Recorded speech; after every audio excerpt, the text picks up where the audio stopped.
muito tempo existia um rei chamado Acabe em Israel, e sua história é narrada na Bíblia, no livro de 1 Reis, no Antigo Testamento. Ele governou o reino de Israel no século 9 a.C., por cerca de aproximadamente 22 anos, juntamente com sua esposa Jezabel.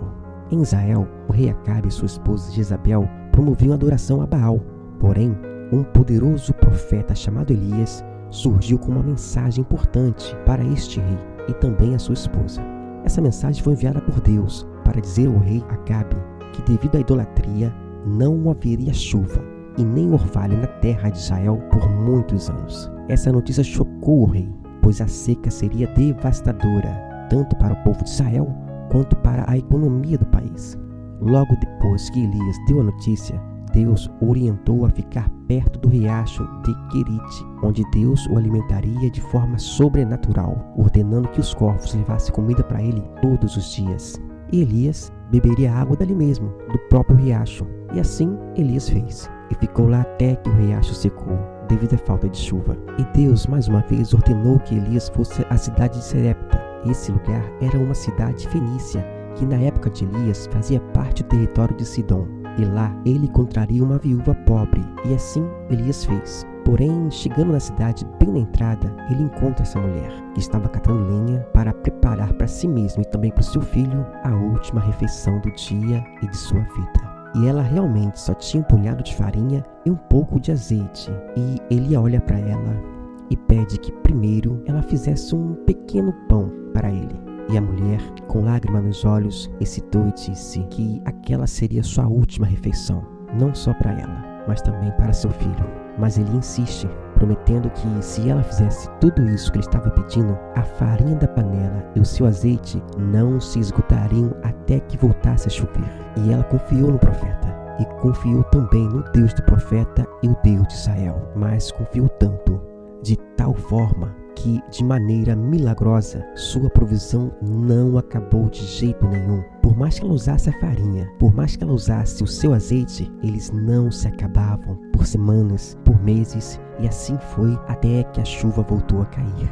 E a viúva tinha um filho, lindo, alegre, que vivia correndo, brincando, mas infelizmente seu filho fica doente. E a sua situação piora cada vez mais, dia após dia, até que esse menino morre. Elias, vendo a situação, se encheu de compaixão.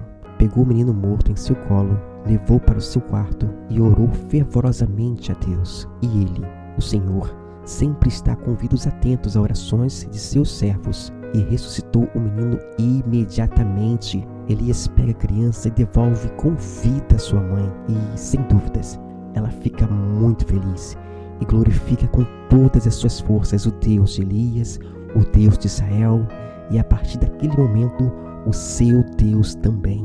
E o tempo foi passando, e se passa 3 anos e meio, e Deus volta a falar com Elias, e pede que ele fosse até o rei Acabe e os profetas de Baal no Monte Carmelo, e fizesse um desafio para provar a existência do Deus verdadeiro.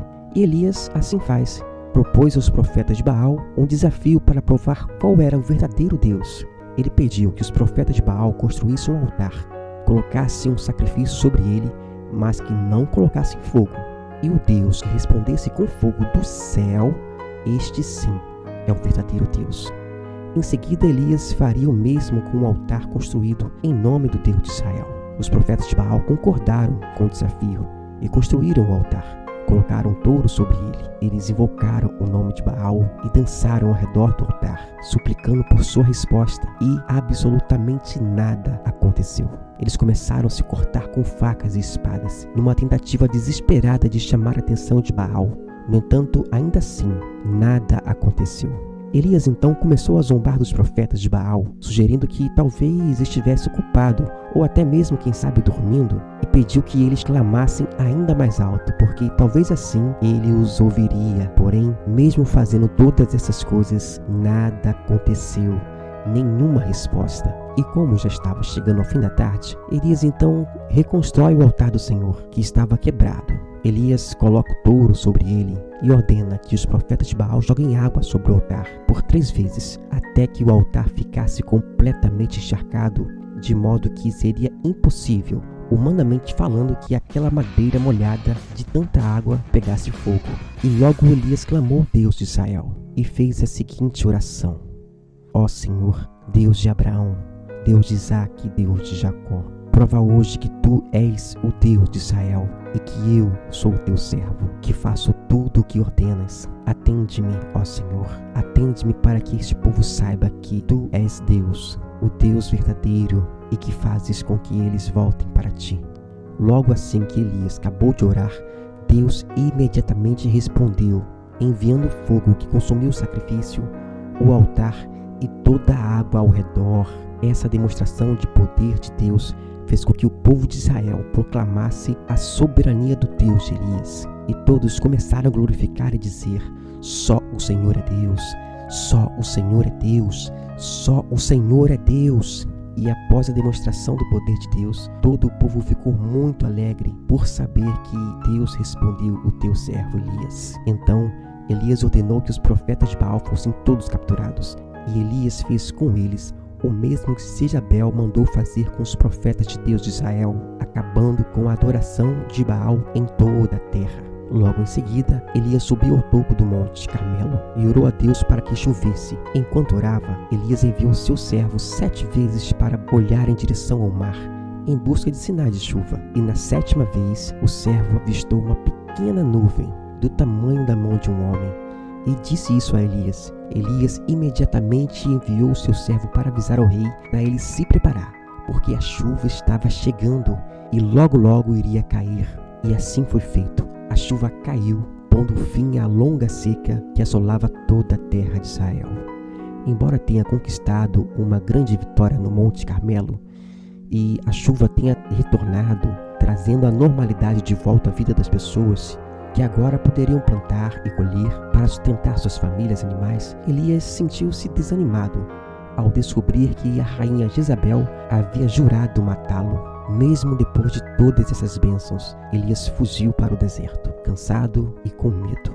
Lá Deus enviou um anjo para confortá-lo e também alimentá-lo, dando-lhe forças para continuar sua jornada. Isso nos remete ao relato bíblico de Getsêmani, quando Jesus, já exausto e angustiado com o que estava por vir, se retirou para orar e buscar consolo em Deus. Naquele momento de grande aflição, Jesus começou a suar gotas de sangue. Não que o Senhor Jesus estava fugindo, de jeito nenhum. Porém, foi naquela hora que o anjo enviado por Deus apareceu para confortá-lo. Embora não haja muitos detalhes sobre o ocorrido, a Bíblia relata que o anjo fortaleceu Jesus, oferecendo-lhe conforto e apoio espiritual. Esse episódio demonstra a humanidade de Jesus, que enfrentou angústia e sofrimento físico e emocional em sua jornada aqui na terra, mas também revela a fidelidade e o cuidado amoroso de Deus para com seu filho. Com o propósito de buscar a orientação divina, Elias partiu em uma jornada até o Monte Herebe, onde Deus se manifestou a ele de maneira sobrenatural. Durante a experiência, um vento forte soprou, mas Deus não estava no vento. Um terremoto assustador, seguido de fogo, que se espalhou por todo lado. Mas da mesma forma, Deus não estava nem no terremoto e nem no fogo. No entanto, uma voz suave sussurrou, falando com Elias, encorajando-o e mostrando-lhe que não estava sozinho e que ainda havia muitos em Israel que não haviam se curvado diante de Baal. Deus instruiu Elias a ungir Hazael como rei da Síria, Jeú como rei de Israel e Eliseu como seu sucessor. Elias cumpriu as instruções de Deus e continuou a orientar e encorajar o povo de Israel a permanecer fiel ao verdadeiro Deus. A história de Elias e os profetas de Baal é uma história poderosa sobre coragem, fé e a soberania de Deus. Ela nos ensina a confiar no poder de Deus, mesmo em tempos difíceis, e a sermos fiéis a Ele em todas as circunstâncias. Que essa história inspire você a buscar a Deus em sua vida e permanecer firme em sua fé. Que tal se juntar a nós em uma jornada emocionante, cheia de aprendizado? Calma aí. Eu não vou te vender nada. Estamos te convidando para se inscrever aqui no nosso canal e fazer parte da nossa comunidade exclusiva de seguidores. Então, o que está esperando? Aperte logo aí nesse botão de se inscrever. Ah, sim, muito bem. Olha, agora fiquei curioso para saber de onde você é e se você puder, né, deixe nos comentários de qual cidade ou estado você está nos assistindo, que eu pessoalmente quero te dar as boas-vindas. E olha, nós valorizamos cada um dos nossos seguidores e queremos que você se sinta em casa aqui conosco. Então, não perca mais tempo e se inscreva agora mesmo. Olha, infelizmente eu tenho que me despedir. Então, até breve e que Deus abençoe você e toda a sua casa.